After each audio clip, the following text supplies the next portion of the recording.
Hi, my name's Matthew. Sometimes I go by the handle Dendriliac online.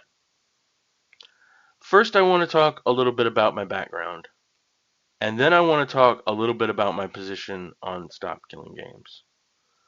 But what I really want to talk about today and focus on is that I've seen a lot of arguments against Stop Killing Games that don't make a whole lot of sense. And I want to go into why they don't make a whole lot of sense. So, firstly, I graduated from the University of North Florida with a bachelor's degree in computer science. I worked at Blue Cross Blue Shield of Florida, otherwise known as Florida Blue. It's an insurance company. And my job at Florida Blue revolved around managing systems and building systems that managed and accessed and stored and ingested medical records. So let's say you went to the doctor and they took a x-ray. That x-ray is a medical record and we need to be able to store it in our systems and be able to access it throughout the company to support claims involving that medical record.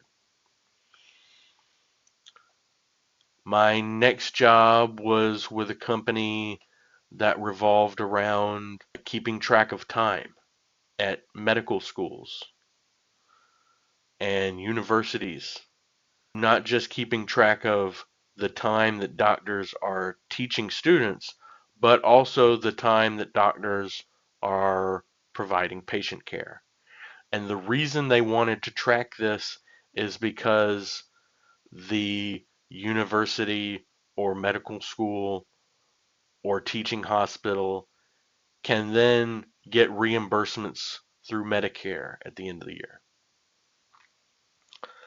And then there was a company that was involved in scheduling, particularly call centers and patients. Patients being able to go online and schedule an appointment themselves, and also patients being able to call into a call center type scenario, and then the person at the call center schedules the appointment for the patient. So most of my general software development background has been in the medical field. As for my indie game development background, I'm currently working on a game using the Unreal Engine 5, and it is basically a 3D version, free roam version of the board game Clue. It generates a random murder scenario of varying size and complexity, and you have to solve the murder. So it's a puzzle game. My position on Stop Killing Games is this. I am firmly in favor of preserving games for posterity the same way we preserve art forms like film, television, music, and even non-musical radio programs. The original War of the Worlds was a radio play, and it captured the minds of millions the world over. It is a beloved sci-fi property today and has spawned multiple recreations. Stop Killing Games is a small incremental step towards this overall goal of games preservation. It isn't perfect, but no compromise is perfect. Let me now go through some of the bad arguments that I see against Stop Killing Games. The first bad argument that I see regularly is corporations can't afford it, and that's simply not true. Electronic Arts, for example, in the fiscal year 2024, reported net revenue of about $7.5 billion, and this represented a 2% increase over the previous year. Microsoft, for the fiscal year 2024, reported total revenue of about $245 billion, representing a 16% increase compared to the previous year.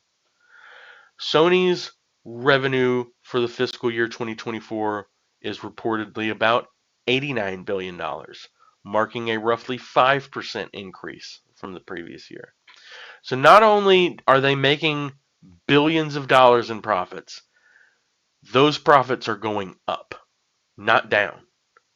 Corporations can most definitely afford it. Another concern that I've seen about Stop Killing Games is price gouging. Some people seem to believe that if you impose some regulation on this sector, corporations are just going to pass along that cost to the consumer and just price gouge. To that I say maybe, but I think all the evidence indicates that they were going to price gouge us anyway. So I'd rather get something for that price gouge. My evidence for this is really anecdotal, but I think it tracks. By this I mean when I was a kid, in some cases games were even cheaper, brand new, than $60, especially PC games. You could get a PC game from a developer nobody had ever heard of, and it would be maybe $40 or sometimes even $20. But we eventually grew to become accustomed to $60 AAA games. And then that changed to $70. And in some cases now that's $80. And there's some speculation that GTA 6 might even be more expensive than $80. And then you contrast that with all the ways that we've bent over backwards to make the economic picture better for the corporations. So by that I mean DRM, always online, just anti-piracy in general. These are ways of cracking down on competition against the corporations. We are effectively setting it up so that the corporations are the only game in town. And if you want to play the game, you've got to choose, are you going to pay the corporation or are you not going to play? And then we've also done digital distribution. So now physical media is declining and has been declining for a while. And with the decline of physical media and online sales and distribution comes the decline of secondhand and resales. And so the used game market is dwindling away and dying. And then there's the argument that making a game and designing a game to be easy to maintain into the future is hard. And that's just simply not true. All games are based on the underpinnings of modern networking, and that is sockets and packets. Sockets send data called packets to other sockets. The socket that initiates this process is the client, and the socket that receives the request and responds is the server. This doesn't really change in the modern age. There are a lot of games that will advertise they're serverless. What they really mean is there's a cloud computing node that gets spun up to deal with demand. Um, and that node could be in the region of North America, or that node could be, you know, in a region in Europe. It could be in anywhere around the world. There's still servers involved in this process. Matthew, you might say, what about RPC? RPC is remote procedure calls. To that I say there's still a client-server architecture happening here. The client makes a call. calls a function or a procedure on a server, and that server has this function or procedure in its backend code, and it executes it, and it sends a response. It returns a result to the client. So, and the same is true for, serverless cloud computing functions. It's all RPC, it's all client server. You can say it's servers and packets, or you can say it's procedure calls or functions, but it's all basically the same thing. No architecture that depends on TCP/IP protocol is serverless. There is a connection that's made, and so if you're ever in a video game, especially a multiplayer video game, and it gives you any kind of message that roughly translates to "we lost connection to the server," that means that this connection that was created, and connection here has a specific meaning in the TCP/IP protocol. They established a connection. There was a handshake. Both machines sent data to each other, and that data was received by the other machine. The only way to do a truly serverless architecture would be a UDP-based protocol. UDP is basically still packets, but they're called datagrams. You fire off a datagram and hope for the best. The protocol doesn't guarantee delivery or that the data is going to be received in the correct order. TCP/IP does. It is able to do this because it establishes a connection. So, since servers are required for all modern networking, the only question is who hosts the servers. It used to be that the game developer would build their game in such a way that they were hosting the infrastructure for the life of the game. And if you were lucky, the developer would build in the capability for you to change the server address. That's really what is required. If you can change the server address, and you have the software that runs on the server, you can run your own private server.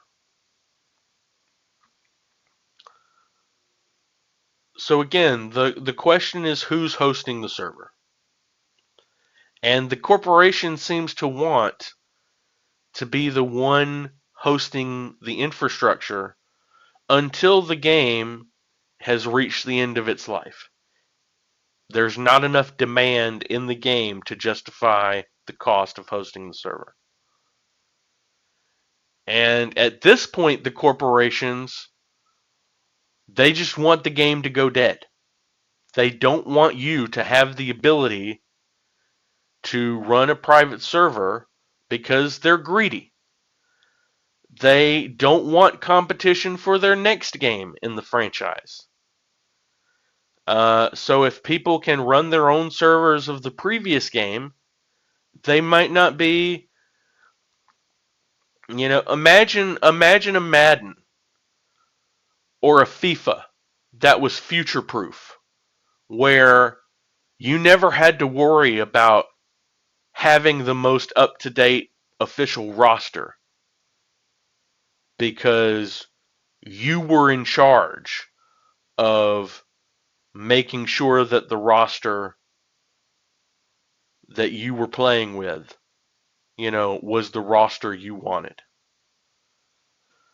A scenario like that. A lot of other people will say, well, if they give us that capability, it's bad for the game's security. To which I say, no, it's not. If it is, the security wasn't done right in the first place anyway. Security through obscurity, you have a secret, and the only way your system is secure is if that secret remains a secret. It's not really a secure system. That's security theater, security kabuki theater. Um, that okay. Imagine this corporation gets hacked. That secret is exposed. Now what happens? Now there is no security. So that's why I don't put any stock in that argument. So the corporations can afford it. It's not particularly difficult to make it so that a game is preservable. It does kind of eat into the corporation's revenue, but again, they can afford it. They're price gouging us. We've bent over backwards to eliminate competition. We've bent over backwards to cut the costs of manufacturing because they no longer need to print as many discs because discs are going away. So, you know, this all leads me to an inexorable conclusion. And I'm sure this conclusion is going to offend some people that watch this video. If it offends you, I'm not sorry. But I am interested in why you think the way you think. I'm interested in how you came to have a wrong opinion. So, if you're wrong about this, comment down below. Let me know how you came to become wrong about this. Because at the end of the day, if you've fallen into some of these bad arguments against stop killing games, you essentially are the victim of corporate Stockholm syndrome. In the parlance of the youth, and this may trigger you, but that's just the way it is. Them's the facts. You are a simp if you side with the corpos.